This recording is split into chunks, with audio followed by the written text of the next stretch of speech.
உங்கள் favourite TV ஷோக்களை இனி miss பண்ண தேவையில்லை. ZEE5 இல் முற்றிலும் இலவசமாக காணுங்கள். இங்கேயும் எப்பொழுதும். ஒரு பொண்ணா உங்க கணவரோட உங்க பிறந்த வீட்டுல வாழ்றது எப்படி இருக்கு? ரொம்ப பெருமையா இருக்கு. மாமா எல்லாத்தையும் எனக்காக விட்டு கொடுத்து இங்க வந்தது என்னால மறக்கவே முடியாத விஷயம். என் மாமாவுக்காக நான் என் உசிரையே கொடுப்பேன். எனக்கு அந்த அளவுக்கு என் மாமாவை பிடிக்கும்.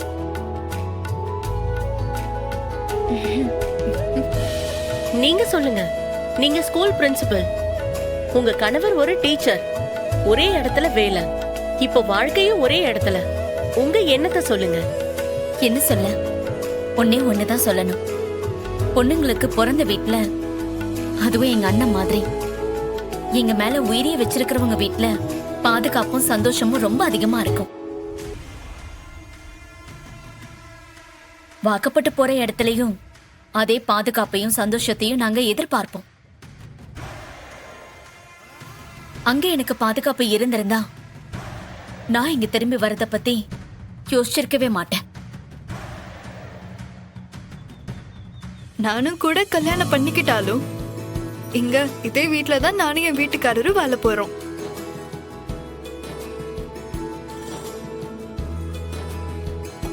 எனக்கு கல்யாணமே வேண்டாம்னு நினைக்கேன். ஏட்டி சின்ன கழுதை, என்ன பேச்சு பேசிட்டு இருக்க? வாயை மூடிட்டு கம்மன். ஐயா, ஒரு மாமனாரா உங்களோட எண்ணம் என்னங்கய்யா? ஆரம்பத்துல இந்த ஏற்பாடு எனக்கு பிடிக்காம தான் இருந்துச்சு. ஆனா ஒரு அப்பனா என் பிள்ளைய என் கண்ணுக்கு முன்னாடியே சந்தோஷமா வாழ்றதை பாக்குறதுக்கு எவ்வளவு சந்தோஷமா இருக்கு. இதுக்கு என் மகன் சமூகத்துக்கு தான் நான் நன்றி சொல்லணும். மிஸ்டர் சண்முகம், இந்த ஊரை பொறுத்த வரைக்கும் நீங்க செஞ்சது சாதாரணமான விஷயம் இல்ல, பெரிய புரட்சி தான். ஆனா இந்த புரட்சி இதே மாதிரி நீடிக்குமா? புரியலையே, என்ன கேக்குறிய? ஐ மீன், இந்த புரட்சி எத்தனை நாளைக்கு தாங்கும்? எல்லாரும் ஒத்துமையா இதே மாதிரி வாழ்ந்துட முடியுமா?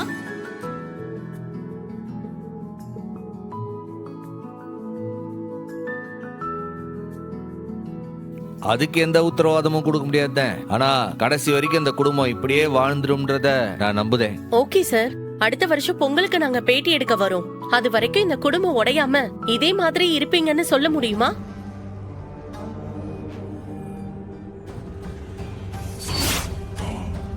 இல்லே, கேக்குதாவுல? நீங்க தான் சொல்லணும். நிச்சயமா ஒற்றுமையா இருப்போம். அப்படி இருந்தா எங்களுக்கும் சந்தோஷம் தான். கமான், எல்லாரும் ஒண்ணா நில்லுங்க. உங்க ஃபேமிலி மொத்தமா நின்னு ஒரு ஸ்டில் எடுத்துக்கலாம். வாங்க சார், வாங்க. எப்போ வா, சென்டருக்கு வா. மாமா, நீங்க சென்டர் வாங்க. நீங்க அப்படியே நின்னுக்கோங்க.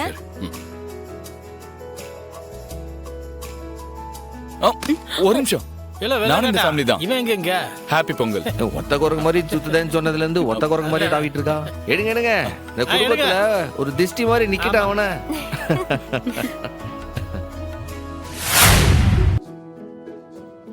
இல்ல, என்னாச்சு? ஏன் முகம் இப்படி வாடி கிடக்கு? முடியலடா, பயங்கர இடுப்பாலி. ஏன், என்ன திடீர்னு? டயர்டா இருக்குடா. ஏம்ல, இப்படிலாம் சொல்லவே மாட்டிய? என்னாச்சு திடீர்னு? ஏன் கேட்க மாட்டேன்? முன்னெல்லாம் இருக்கிறத செஞ்சுட்டு மத்த வேலைய பாப்பேன். வெறும் ஊறுகாய வச்சா கூட எல்லாரும் வாயை திறக்காம சாப்பிடுவீங்க. ஆனா இப்போ அப்படியா? என்ன இருந்தாலும் 2 பேரும் மருமக இல்லையா? அவங்களுக்குன்னு சமைக்க வேண்டாமா? டெய்லி 2 காய், வடவம், வத்தலு, சாம்பாரு, ரசம், துவையல், அவியல்னு செஞ்சுதானே ஆகணும். சமையல்ல நின்னு அப்பா காலெல்லாம் இத்து போகுது. தங்கச்சிகளையும் உதவி கூட்டுக்க வேண்டியதானே?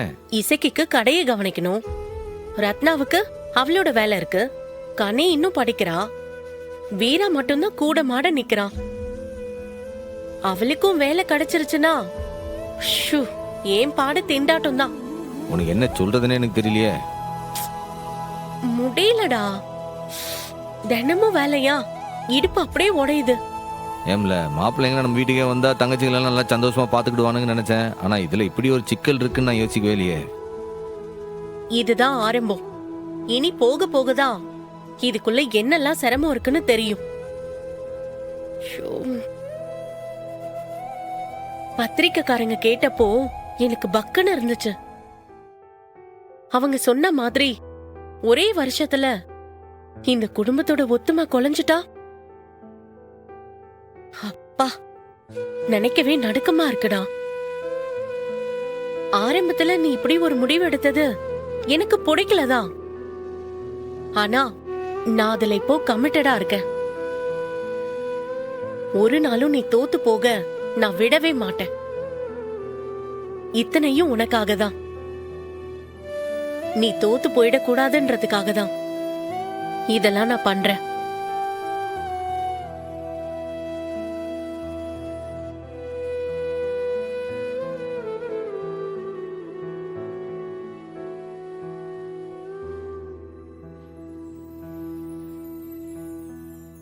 சொல்லு, கொஞ்சம் தள்ளி உட்காரு.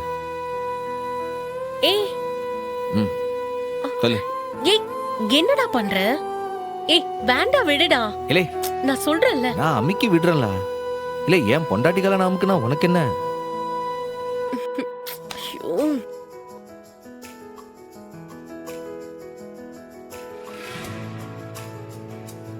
ஏம்ல நான் ஒன்று சொல்லுவேன், சொன்னா ஓவரா பொங்குறேன் கிங்குறேன்லாம் சொல்லக்கூடாது. அப்ப ஏதோ ஓவரா தான் சொல்ல போற. சொல்லி தொலை. எனக்கு தூங்குனா போதும்னு இருக்கு. நீ இப்ப செய்யறதெல்லாம் பார்க்கும்போது என் அம்மைய பார்க்க மாதிரியே இருக்கு. அவன் எப்படி எல்லாரையும் அரவணைச்சு எல்லாரையும் சந்தோஷமா எப்படி வழி நடத்துவாளோ அதே மாதிரி இப்ப இந்த குடும்பத்துல இருக்கிற எல்லாரையும் அரவணைச்சு பொறுப்பா நடந்துக்குதல்லா. ஆனா ரத்னா விஷயத்துல நான் என்னமாவது சொன்னா மட்டும் என்ன அப்படியே சவுக்கால் அடிக்கிற மாதிரி பேசுவல்ல? இல்லை அதுக்கு நீ ஏதோ சொன்னீனா அந்த நேரத்துக்கு ஏதோ ஒண்ணு சொல்லுவேன், அவ்வளவுதான். அத போய் போது நீ- சாமி.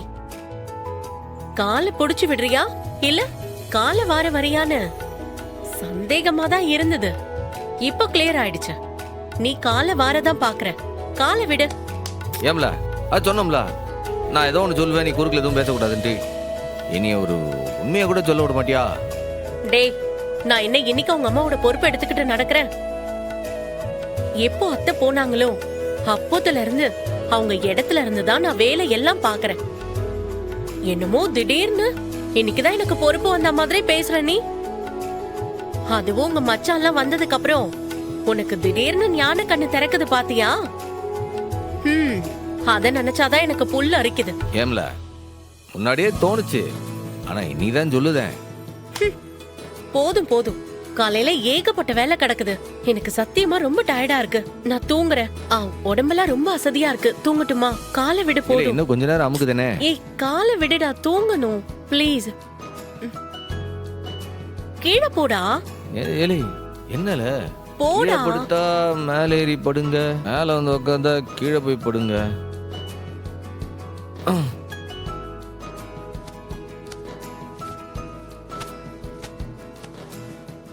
ஜீ5 ஆப்பை டவுன்லோட் செய்து அனைத்து எபிசோடுகளையும் இலவசமாக பாருங்க.